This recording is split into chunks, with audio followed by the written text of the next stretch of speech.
the indigenous people of Biafra, Nnamdi Kanu, will on May 20th know his fate in his request for restoration of his revoked bail and removal from the custody of the Department of State Services DSS to house arrest. Justice Binta Nyako of the Federal High Court Abuja fixed the date on Wednesday after taking argument from Kanu's legal team led by a lawyer Jimako and that of the federal government represented by Chief Adeboyega San. Correspondent Kunojo completes the story. The trial of the leader of the proscribed indigenous people of Biafra, Nnamdi Kanu, was stalled today at the Federal High Court in Abuja.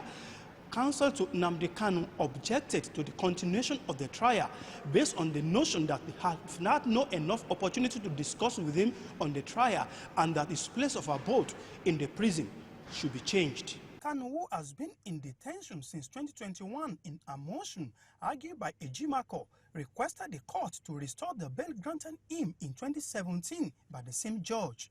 He told the court that contrary to the claim of the federal government, he did not jump bail or breach any of the conditions of the bail, but had to escape out of the country when the military allegedly invaded his house. He also asked the court to set aside the arrest warrant issued against him by the court while he was out of the country. In a separate motion, also argued by his legal team, Kanu demanded his removal from the custody of the DSS to a house arrest or, in the alternative, to remand him in prison. Besides, the IPOB leader further asked that his lawyer must be allowed unhindered access to him to enable him prepare for his defense in the terrorism charges against him, adding that until those conditions are met by the federal government in line with Section 36 of the 1999 Constitution, he would not submit himself for trial.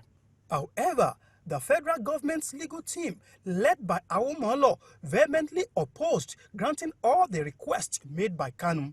Among others, the senior lawyer said that in a criminal matter, no defendant has right to dictate to the court how his prosecution will be conducted. Awomolo told the court that Kanu was once admitted to bail but breached the bail by escaping out of the country under false claims.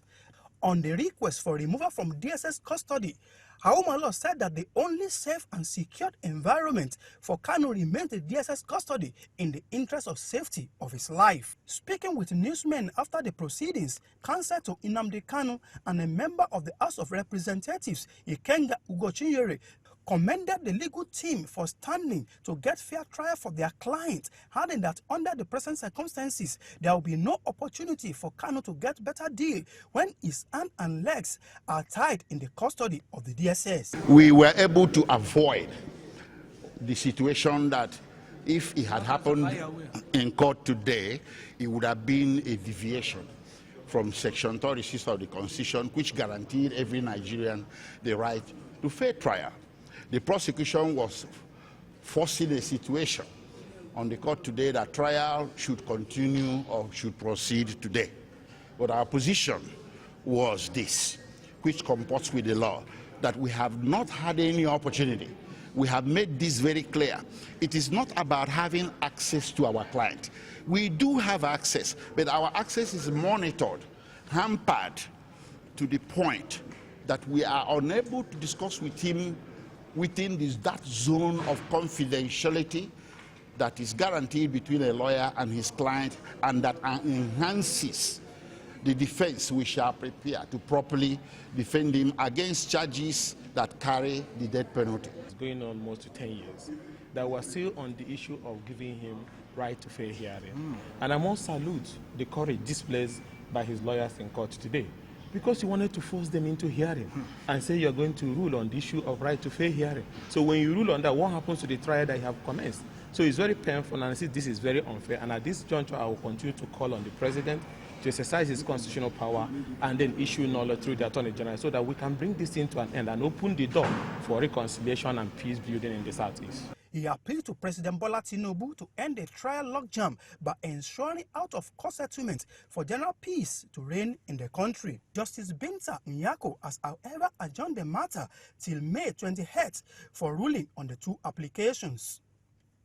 From the Federal High Court in Abuja, Tunle Ojo, Galaxy TV.